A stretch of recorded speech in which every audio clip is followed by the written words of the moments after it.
Start a topic called AC generator. So what is AC generator and why we need? So this is a device to generate electricity by mechanical energy change into electrical energy. तो ये आप introduction में लिखना है। वो principal जो इसका होता है वो होता है इलेक्ट्रोमैग्नेटिक इंडक्शन।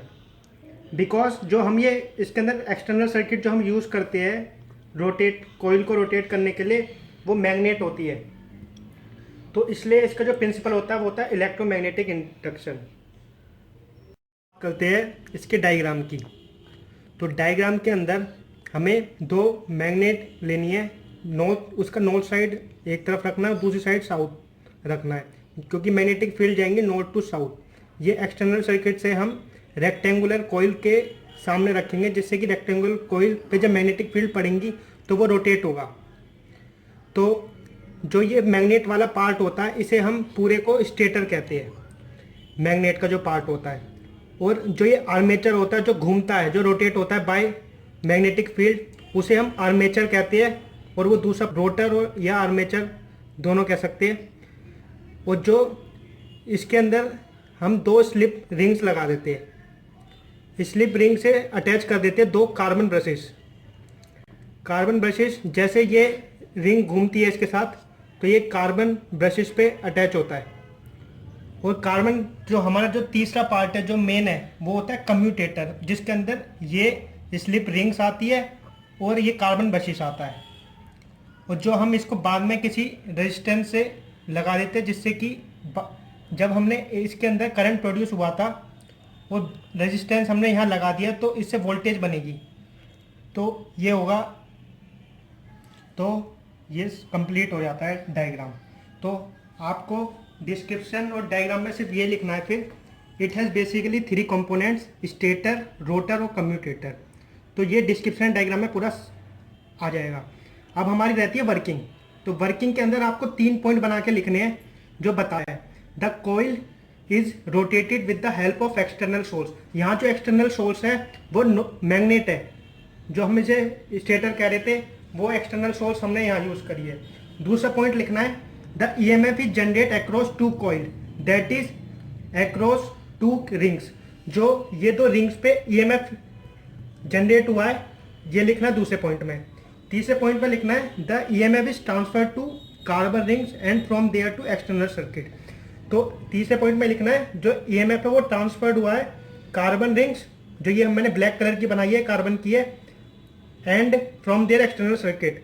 और जो ये आर रेजिस्टेंस है लोड जिस पे मिलेगा, तो ये आपको इसमें पूरा लिखना है। अब हम डेरिवेशन करते हैं। तो अब हम इसकी करते हैं डेरिवेशन। तो डेरिवेशन में पहले हमें एक एन लेना है जो कि number of turns in the coil है, जब ये कोइल रोटेट होती जा रही है उसकी टर्न्स। बी है स्ट्रेंथ ऑफ मैग्नेटिक फील्ड, जो हम बी मैग्नेटिक फील्ड से लेते हैं। ये हो गया एरिया ऑफ क्रॉस सेक्शन जो कि कोइल का एरिया है। और थीटा जो है वो है एंगल बिटवीन जो मैग्नेटिक फील्ड पड़ रही है एरिया पे उसके बीच का एंगल। तो theta equal to omega T इसलिए हो गया क्योंकि जब ये कोइल घूम रही है तो इसमें एंगुलर वेलोसिटी है और हर टाइम पे बदल रही है, तो इसलिए टाइम। तो थीटा हो गया ओमेगा टी। मैग्नेटिक फ्लक्स हमें पता है जो कि होता है फाई क्रॉस प्रोडक्ट होता है बी इंटू ए। तो अब हम इसे खोल लेंगे तो बनता है बी ए कोस थीटा। हमें पता है थीटा हमने ऊपर ले लिया, theta equal to omega T है क्योंकि यहाँ एंगुलर वेलोसिटी और टाइम दोनों है। तो ये हो जाता है बी ए कोस ओमेगा टी। और यहाँ नंबर ऑफ टर्न्स भी बदलती जा रही है, तो हमारा फॉर्मूला हो जाता है N B A cos omega T. तो ये हमारा निकल के आया फ्लक्स। अब हमें पता है इसके अंदर ईएमएफ इंड्यूस हो रहा है, और ईएमएफ का हमें फॉर्मूला पता है जो कि होता है बाय फैराडे लॉ, जो था बाय फैराडे लॉ जो था E equal to minus D phi by D T. तो उस हिसाब से E इक्वल टू हो गया minus D by D T, और फाइव की जगह लिख दिया N B A cos omega T. तो एन बी ए कॉन्स्टेंट है तो वो बाहर आ जाएंगे एन बी ए, और हमें डिफ्रेंशिएट करना है कॉस ओमेगा टी का। कॉस ओमेगा टी का जब हम डिफ्रेंशिएशन करते हैं तो वो होता है माइनस साइन थीटा।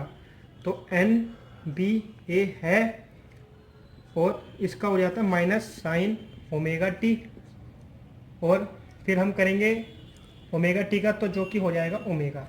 तो हमारे पे ई निकल के आ जाएगा, माइनस से माइनस कैंसिल हो गया, एन बी ए ओमेगा साइन ओमेगा टी।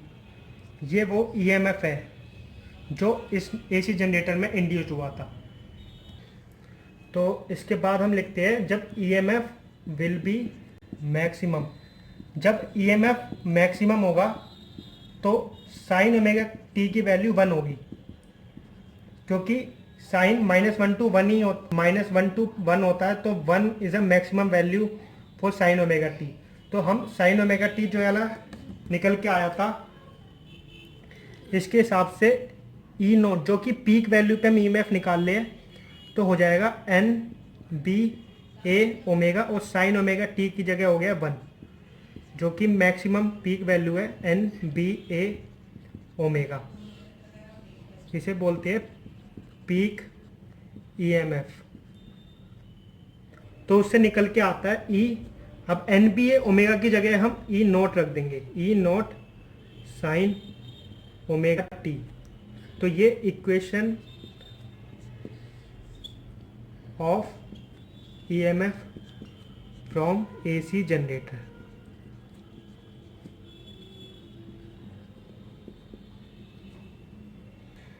तो हमारे पास E equal to E naught sine omega T था।